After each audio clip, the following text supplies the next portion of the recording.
We can. Thanks for finding the time to meet with me. I really appreciate that. Oh, well, I would imagine you and I are about the same age bracket where we used to meet in person, shake hands, have an interview, do all those things. World's changed the last couple of years. It's too bad. I mean, I love it. Don't get me wrong. I got a Tesla and I drive it. I wanted all the tech. I absolutely love it. But I would much rather meet you in person and shake your hand. This stuff kills me. But I digress. So look, I'll be honest with you, man. I don't like job interviews. I definitely didn't like them when I was sitting on your side of the camera, I guess. And I still don't like them on my side. Um, I don't think they're fair. I mean, you and I wouldn't be talking if we both didn't want you to be the person. So it's all the same. I'd rather work backwards from, hey, Mark, you're hired. Let me tell you what I got going on. Tell me how it fits with what you're looking for. And let me make sure that I like what you're selling, you like what I'm selling. We'll see if we can meet in the middle. Is that fair? Cool. Then let's do it. No, let's do it like that then. So I guess tell me about you. Who are you? What do you got going on in your life?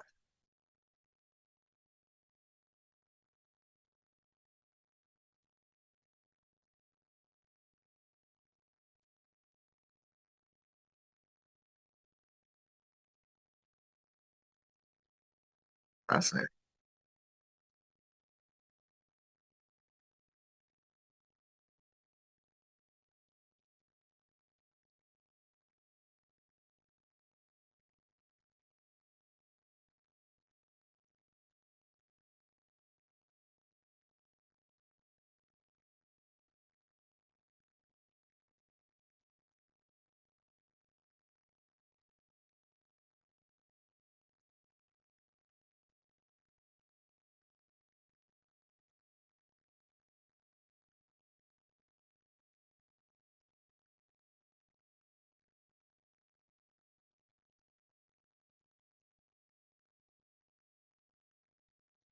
I guess 10 years makes a huge difference.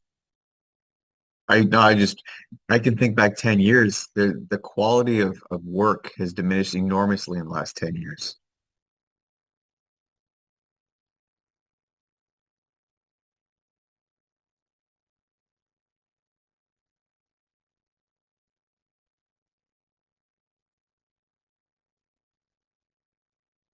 Yeah, it's fun.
Fascinating.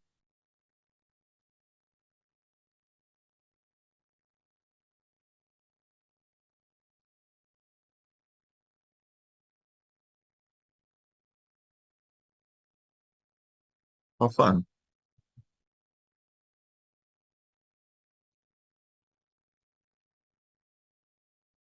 How fascinating. How fascinating. Fascinating.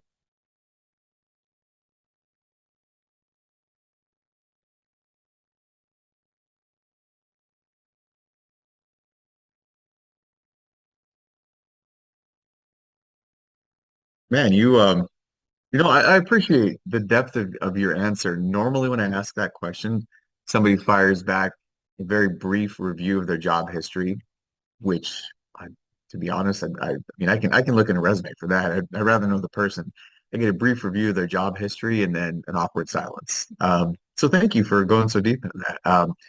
I ended up, no, it's great, man, because that like the hardest relationship to keep is coworker. You can pick your parents and you can pick your wife and you can pick your kids and you can pick your roommate, your best friend, your barber. You can pick every relationship in your life except your coworkers. Because as long as everyone's doing their job, nobody, I mean, there's nothing you can do. You can't say, well, you're doing your job, but I don't like working with you, so goodbye. The world doesn't work that way. So it takes an enormous amount of work to make personalities match. So making sure that I'm not going to drive you crazy is important because it's not going to benefit either one of us if you end up joining the team and you like the job but you can't stand me, it's going to drive you crazy. So I appreciate that, man. Um, I ended up with an Ender version 2 3D printer a couple years ago, and I tried to make all sorts of stuff. I made I love the thing. Once I finally figured out how to get it to the point where it fed continuously for 10, 12, 20 hours, and two, to where the temperature is right so stuff wasn't breaking. Once I finally dialed that in, I made an RC plane. It took me months. Oh yes, it took me months, months and months and months. I built an RC plane.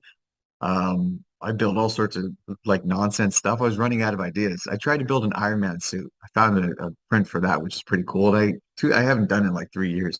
In my garage to this day, I have all of the filament that I was going to use, the gold and the red and everything. I got about 10 pieces into this like 100-piece build, and I'd get 20 hours in and something would happen. And about the fifth, sixth, seventh time, I finally just gave up. I just, um, and I know if I knew better about it, I could have had an amazing Halloween costume in 2021. But I need to revisit it. I think it was cool. It was fun.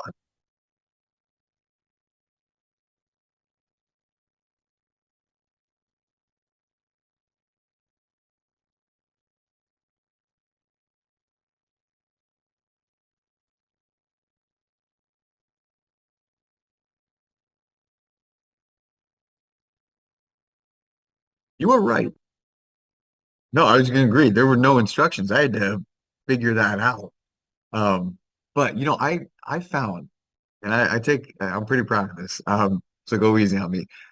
So when you're adjusting the level of the bed, and the general coursework was get a thin piece of paper, not a printer, something a little thinner than a piece of paper, like a receipt page, and get your distances right at all points.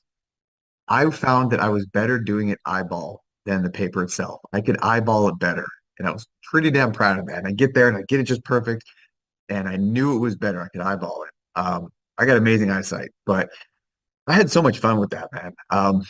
But outside of that, I do an enormous amount of jujitsu. I'm on an international competitive circuit, and I coach as well. So if I'm not working or doing family stuff, I'm getting beat up in the gym, training for my next match. That's what happened in my years here. Is just I, I compete about once every 2 months or so. I got something coming up in Las Vegas in a couple months. I had one in Florida. So it's if it's not jujitsu or family or work, I mean, I'm probably sitting on my couch playing on my phone. I think you got a better diversity to your life than I do. So cool, man.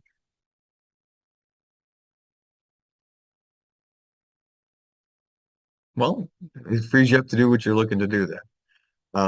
But no, Mark, thanks for that, man. Let me tell you about the job.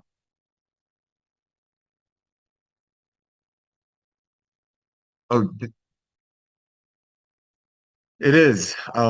It is. true statement that I can kill people with my bare hands, which is kind of a funny thing to think about, but that's the point. I mean, if you're doing proper jujitsu or proper karate, and if you actually execute it, it is legitimately a dangerous thing if you don't stop. Um, I use it for self-defense and for my own mental well-being because you can never have a bad day and go out and do jujitsu or taekwondo or something and still have a bad day. No matter what's going on in your life, for 2 hours you're on the mats. You just can't think about it. You cannot do a sport like jujitsu and have a bad day. Your brain can't do both. Um, and it's nice to know that I can protect my family. It's nice to know that the personal development, like, I mean, I don't know if you've ever done any wrestling or anything, but when you get stuck under somebody and there's nothing you can do except survive, your mind gets very singularly focused. It translates into every other part of your life. You got a problem, you have to address it incrementally. I mean, it's really reshaped my professional well-being, my personal mindset. Jiu-jitsu is crazy. I love it anyway. But Mark, I digress. Let me tell you about the job, man. So let me tell you what we don't do. Um, we don't jump on people's backs. We're not physical. We're not hands-on. We're not checking receipts. We're not patrolling or going through people's bags, seeing what they stole or asking them to show receipts. We're not doing any of that stuff. We are true and succinct observe and report. We're in the store. We see somebody doing something they're not supposed to do, like stealing or they're getting aggressive or something. We can approach them. We can offer them customer service. Yeah, hey, can I get a, like you see somebody slipping something in their pocket. If you get the time, you go out to the client team and you let them know. You say, hey, I saw that fellow. He put that thing in his pocket, and the client team will go out and talk to him and say, hey, would you like me to get you a bag for that, that item in your pocket there, or can I show you some accessories for that? That's usually enough for the person to kind of panic and go, "Oh my God, I didn't realize I did that." Put it on the counter and leave. Like it's pretty funny how they do it. They know they got caught. Um, Outside of that, though, I mean, if there's no time, sometimes we'll approach and be like, "Hey, can I get you some checkout assistance?" Oh, what do you mean? Oh, I saw you, the item that you have, stuffed in front of your pocket. They look like your hands are full. Did you need some checkout assistance? Oh my God, I didn't realize. They put it away. Um, if they don't do that, sometimes they'll just tell us to F off and kick rocks, and that's what they say. Uh, that's okay. What we'll do is we call the police, and they will go running out of the store as quick as possible. And yes, they'll steal, but we got cameras everywhere. And the truth of the matter is, um, I don't know what I got around me. My phone, for example, my phone costs about $1,500 in the store. Over at the iPhone store, the Apple store, it costs about 1,500 bucks. But for that company to make that product, cost about $50 in the factory. Research and development, tens of millions. Physical product cost about 50 bucks. So if Apple sells five phones, for example, or I don't know, Samsung sells five phones, they make 5,000, $6,000 in profit, and then one gets stolen and they lose 50 bucks. They make $5,000 in profit, they lose 50 bucks. And this model makes sense. That's why stuff's so easy to steal. Is companies know that customers like holding on to stuff, and the thin risk of theft is outweighed by the massive markup in product revenue. So you take a company like Louis Vuitton or something where they had these really expensive purses. Yes, it retails for thousands of dollars, but it only costs a few 10, 20, $50 to make. So they're okay with the risk because they make more money with the customer experience of holding it, of handling it. Um, so all we do is we observe and report. More locally though, what we end up doing is we're there for negative interaction and responses. And this specific client, they are awesome. I can't tell you who they are. I'm under a non-disclosure agreement, but this specific client, they want to be the first person to talk to anybody who is having a good day or a bad day, which is wonderful because we're not the bad guys. Somebody comes in and they're mad as hell. They're hot and they're just pissed off. That client is going to try and wants to talk to them and wants to talk to them and see how we can get them into a sale or at least not have them leave upset. If at the very, very end of that interaction, if nothing is calming that person down, the sales team and everybody else is trying to talk to them, and the person still won't go, and the manager says, "Hey, look, we've done everything we can. I have to ask you to leave. You're welcome to come back tomorrow, but I have to ask you to leave." Person refuses, and they turn to, I don't know, me or you, and they say, "Hey, Mark, Ryan, like we've had enough. Can you please call the police, or can you please get this person out of here? Hey, can you get this person out of here?" We approach the person, we're maybe 10, 12 feet away. We're nearby, but a bit of a distance. And we might say, "Hey, look, it's been a day. They're asking you to leave. I got to ask you to leave. Let's try again tomorrow." And the person says, "Man, fuck you," and just normal stuff people say. And you say, "Look, I hear you. My next step is going to be calling the police. Let's call it a day. That's the end of it." 99% of the time, if it ever gets that far, it ends when you say, "Look, I'm going to need to call the police if you don't leave immediately." They'll yell, cuss, scream. They'll throw down their hat, whatever the hell they're holding, and they'll walk out the door. Um, every great once in a while, somebody loses their mind and will actually like start breaking stuff. Every great once in a while. It's rare. But well, and then when I say rare, I don't mean once a week. I mean like once a year. It's rare, especially down in Tigard where we're talking about. It's a lot less risky out there. All we do is we keep everyone else away. If that person is over here and they're losing their mind yelling, we're actually going to the customers that are over there and the sales team, which is ignoring the whole thing because that happens all the time.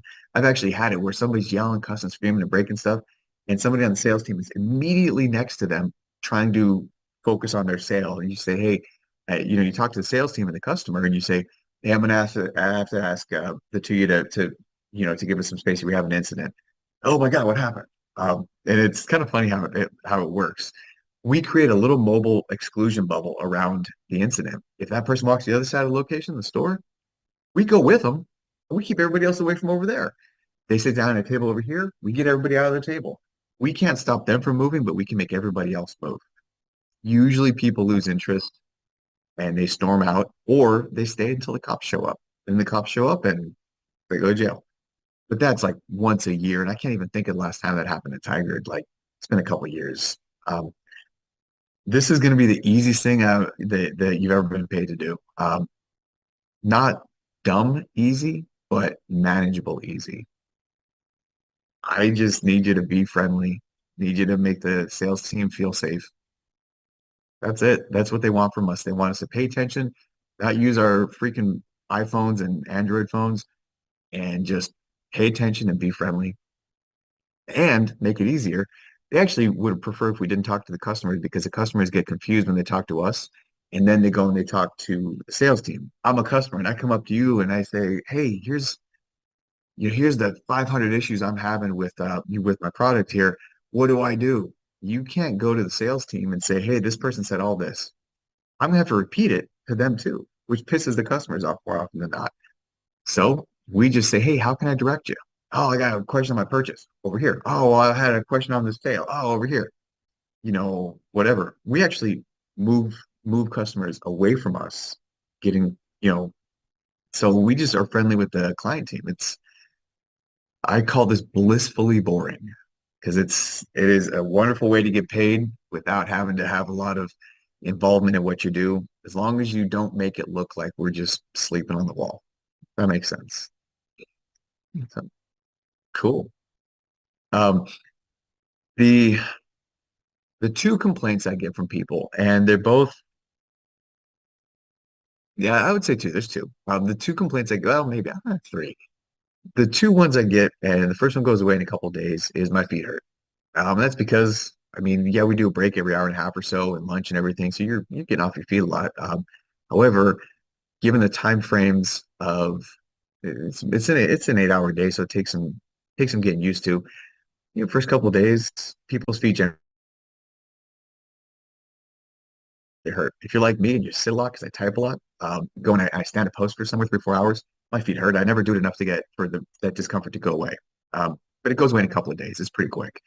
Um, Yeah, definitely by the end of the first week, people's feet aren't hurting anymore, but that's normal. And usually it comes down to shoe choice. Um, wear comfortable shoes and it's pretty manageable. Um, the other is, my God, this is boring.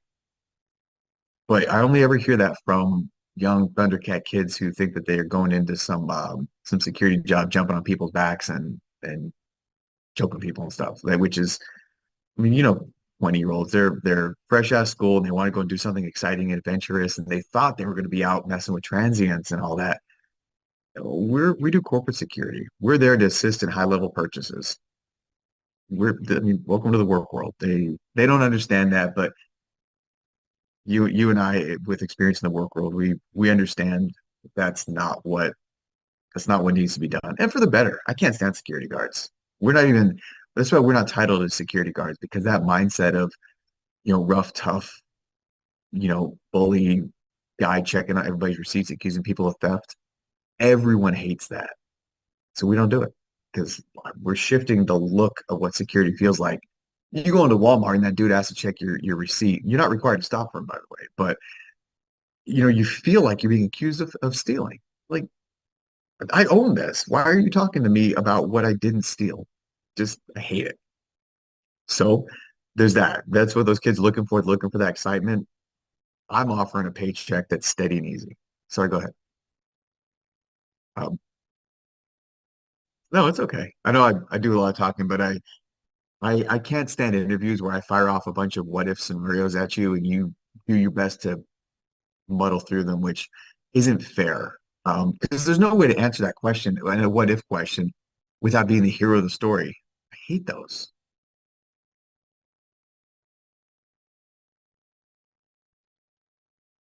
There's no point in those.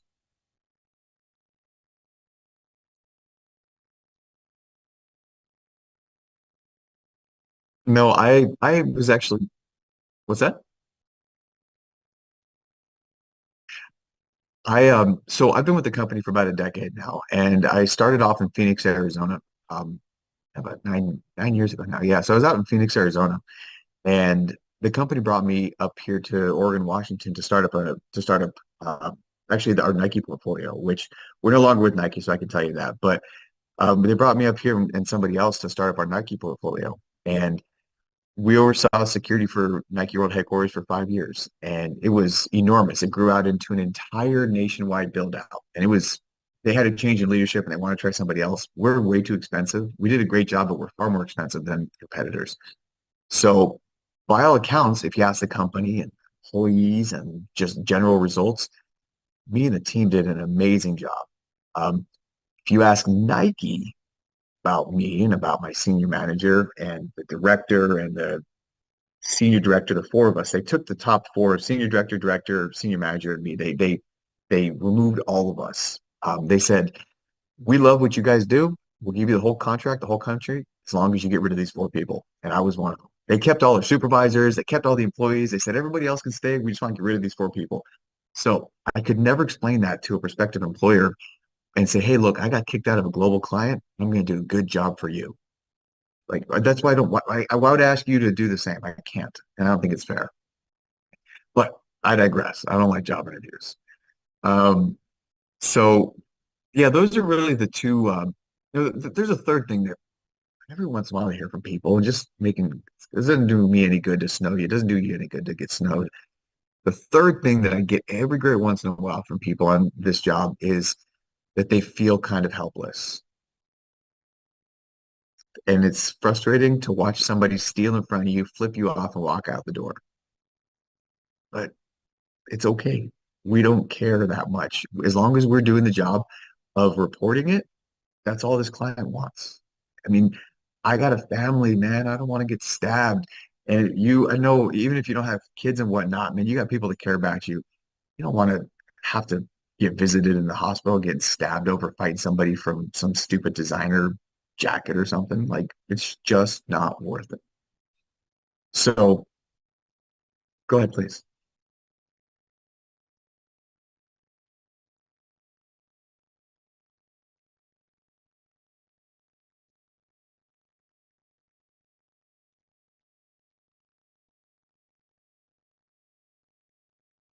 Yes.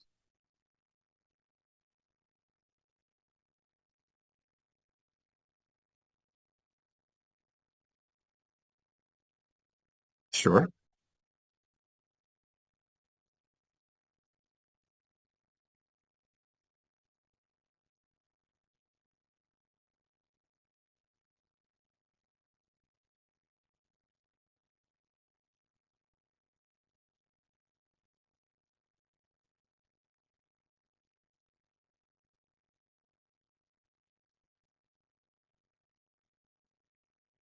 Sure.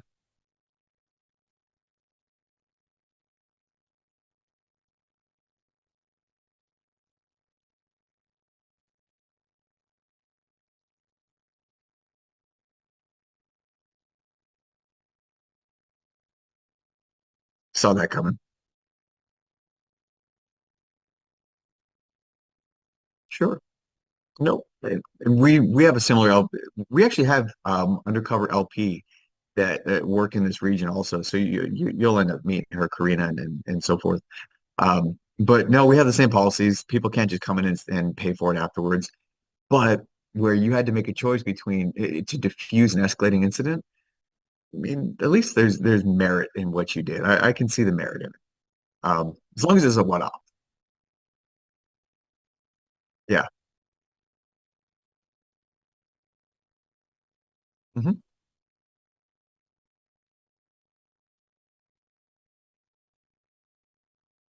Yeah.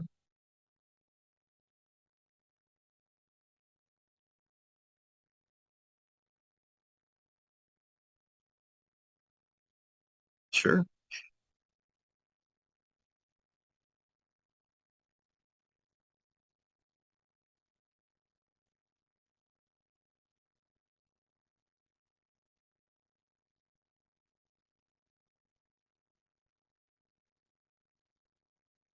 Nope. And especially in this, so I'm a DPSST instructor for the unarmed security license. So I'm an instructor, and I teach the exact same thing. I tell people, I say, yes, technically you can get physical and citizens arrest somebody for a crime.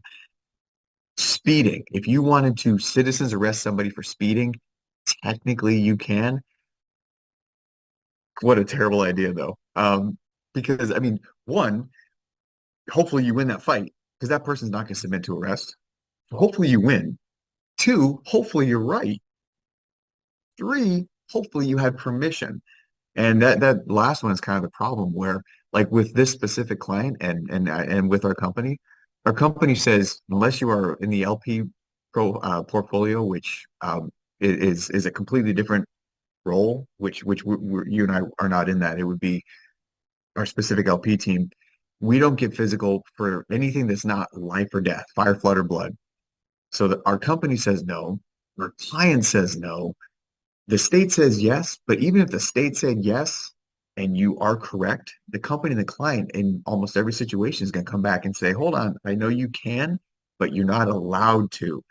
And that's actually why I don't know if you remember about 10, 12 years ago, there was this rash of like bank tellers who were fighting back against bank robbers and they were losing their jobs. And that was just the thing. Like guy, says, hey, give me all your money. The girl fights back, and then it's all over the news. Person fights bank robber, loses her job for it. Well, no, she put herself in massive danger and put the huge risk and liability on the client and the company. What are you asking for? So, but no, I hear you, man. I'm an instructor for all that. And that's a constant conversation. Um, but I digress. So, what would you like to know from me about all this? I know I've talked for 28 minutes. What would you like to know from me for all this?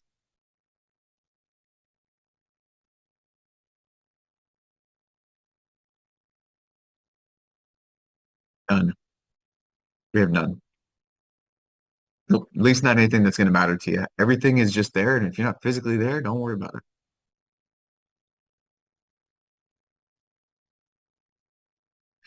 Kind of. Sure. No, that's fair. So, I may not be there all that much.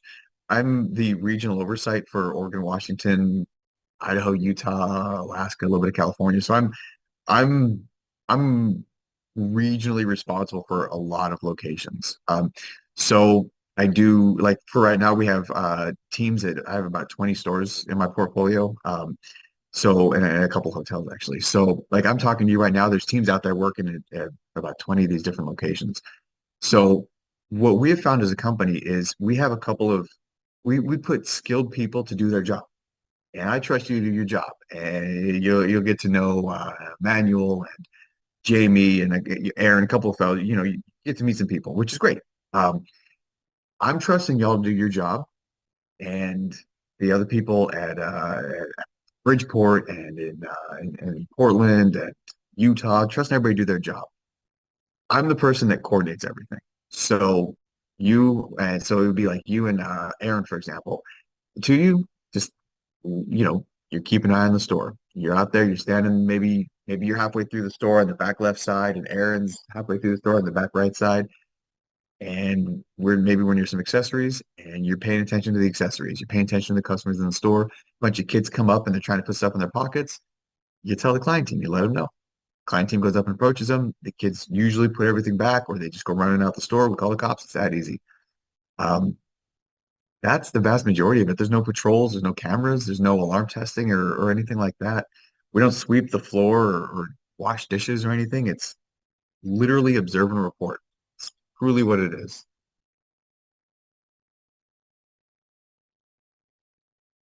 Both, but it depends. So both, but it depends on the situation. So for example, if you're sitting there trying to talk down some very pissed off guest, I mean, for whatever reason, they're pissed off and you try to talk them down, and somebody on the client side says, man, we got to call the cops. They call the cops. Okay. Maybe it works that way. Maybe you're the one that calls the cops. We hammer all that out in training and stuff, but they can do it, we can do it as long as the cops get called. Or mall security, depends. Speaking of which, so we don't do mall security with this company. We're not mall security whatsoever. However, we do work in malls sometimes in promenades. Sometimes we do work in those places. So in the terms of where we work, we're responsible for all the security within that location. And then we have a partnership with the general mall security team. So for example, if do you know where Bridgeport Village is at by chance? Okay, so using Bridgeport as an example, because we got one of our teams out there in Bridgeport. Uh, we're talking about something else, but let's use Bridgeport as an example. So we got a store in there. Our team's responsible for the security inside that store. But if we need anything outside the store or assistance from the rest of the promenade there, we call the mall security team and they send their team to us. They don't do security in the store unless we ask, and we don't do security outside the store because it's not our client. That kind of makes sense.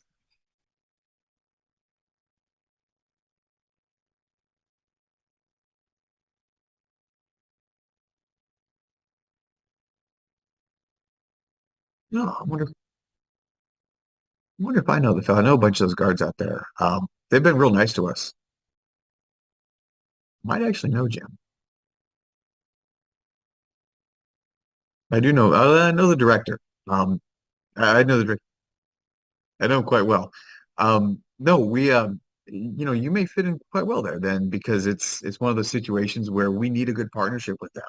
We need them as much as they need us because if it turns into this thing where there's some adversarial relationship where I don't see anything and they don't see anything and they need our eyes like we need theirs. But all that gets hammered out in training.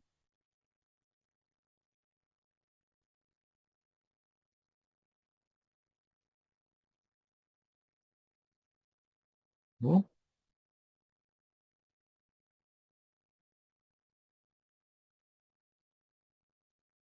yes. Do you know the client? It's okay if you do. It's not a problem if you do.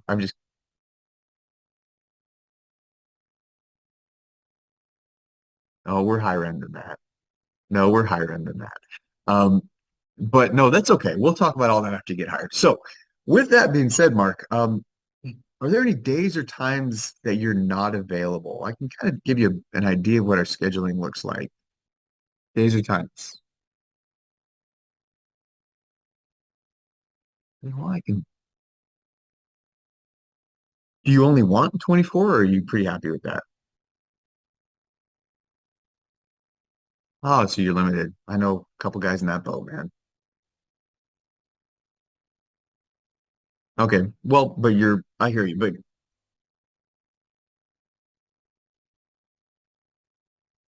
okay. Okay. Well,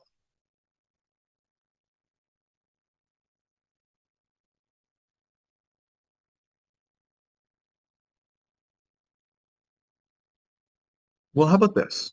What do you think of this? No, I don't know. I need to work on that. I can definitely do 3 days. Um, so the way we do yeah, I can definitely do 3 days for you. That's easy.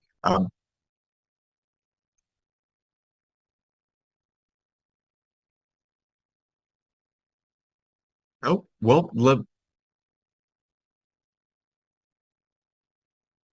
wow. It's cool to know that somebody that's actually using that because I combed Thingiverse and a couple others for off and on for months and months. I could never find stuff that I was like, I really want to build that. And everything I did find was way too complicated. So I'm glad to see somebody's actually using their printer. That's cool.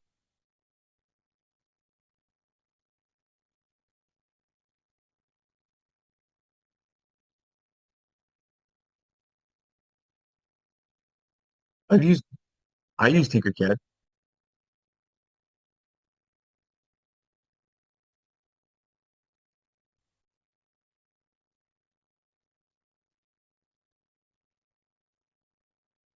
Oh, that's cool. Yeah, man, I got pretty good with Tinkercad. I started making stuff and I was rebuilding drone parts, which is pretty cool. Yeah. Yeah, it sounds like you're not going to get along just fine, Mark.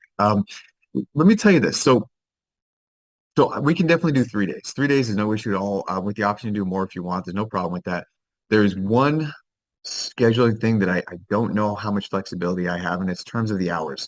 Um, there's two shifts that this client wants, and I'm working on it, but it's either 9:30 in the morning to 6 p.m. or 1 p.m. to 9:30 p.m.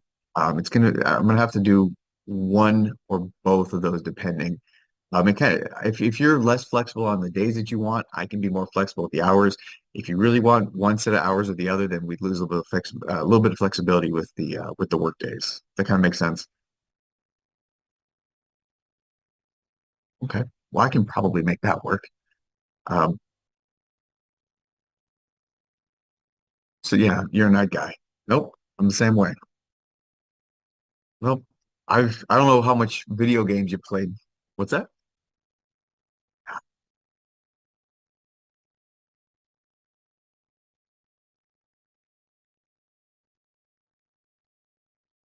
Yeah, I do that too. I don't get on social media, but I definitely am on YouTube. I've got a YouTube channel with 48,000 subscribers. So I've been really trying to build this thing. It's about my dogs. It's just about my dogs. It's just people love dogs. So dog videos. It is. It's violence, dogs, or girls. And I got dogs, so there you go, right? It's YouTube for you. But look, Mark, I'm gonna tell recruiting that you're joining up with us. You have do you know if your security license is still active or is it expired?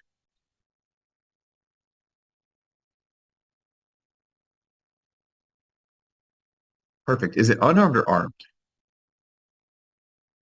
Okay, perfect. No, we want unarmed. Unarmed, good. So that just saves you some time. So I'm gonna let recruit know you join up with us. You're gonna get some emails from HR. It's gonna be called the new employee portal or new hire portal. Fill that out as soon as you get it, probably later on this afternoon. Fill that out as soon as you get it because it starts the background, which takes a couple business days. Outside of that, you and I'll meet in person. We'll meet and we'll do. We got to do a.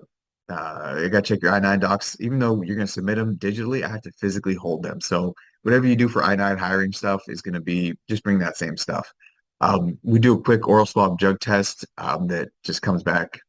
It's within about 5 minutes. It's normal new hire stuff. Outside of that, man, I'll get uniforms on the way to you, and it'll be quick and easy, start to finish. If you're expeditious, realistically, you could be hired early next week or sooner. If you need a 2 week notice or a month notice or whatever you need, I'm not in a huge hurry. The idea is to get you hired first, and then we can figure out a start time once, it fits you a little bit better. Okay. Then do this stuff quick, and I bet you can be hired by Friday.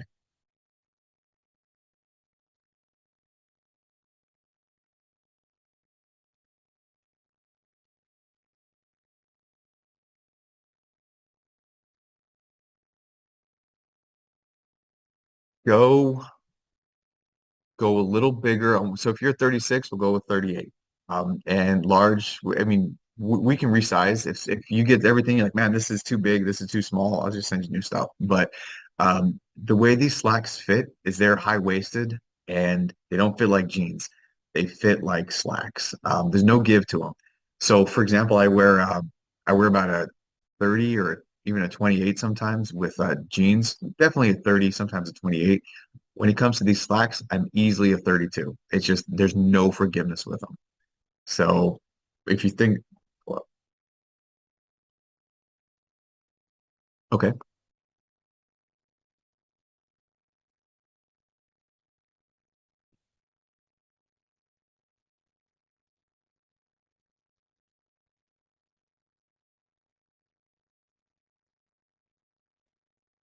well, no, they're low pro tactical cargos, but they don't look like that saggy World War I pantaloons look. They look like slacks. It's just they have pockets. They'll make sense, but they look like slacks. So we'll try 38 and large on you. Okay, we'll try 36 then. 36 it is.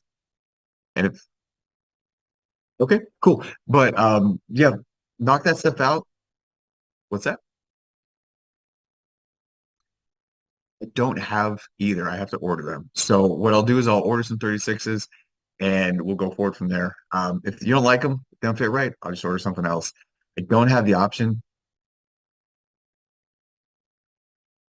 Then, well, they need to be the right color of tan, is the catch. You can do black, but they need to be the right color of tan. Don't worry about it. We'll get there. Okay, don't worry about it. But it'll be easy. So outside of that, man, I'll let recruiting know you're joining up with us. That's the end of it. It'll be quick and easy. Are you available to meet me Friday before 11 to do the onboarding stuff, drug test and the I-9 docs Friday before 11? Cool. Then we'll meet Friday. Or actually, how about, I take that back. How about Thursday sometime late morning, early afternoon? Could you do that instead? Oh, I don't know. Let's call it 1 o'clock. How about 1 o'clock Thursday? I'll figure out a location for us to meet. How's that?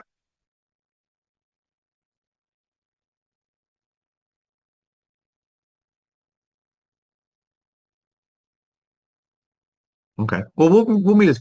I don't have anywhere to work in the Washington Square Mall, and I'd rather get you. I'll figure out some. I got somewhere we can meet. Don't worry about it. Okay. Yeah. Nah, I don't want to do that.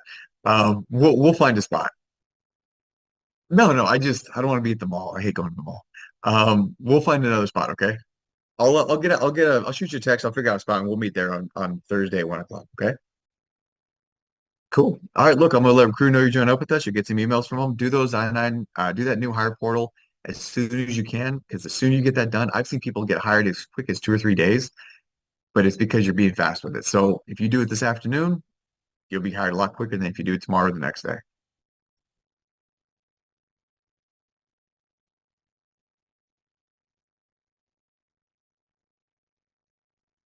Oh, it's easy. We'll talk about all that. Don't worry about it, Mark. All right, take care.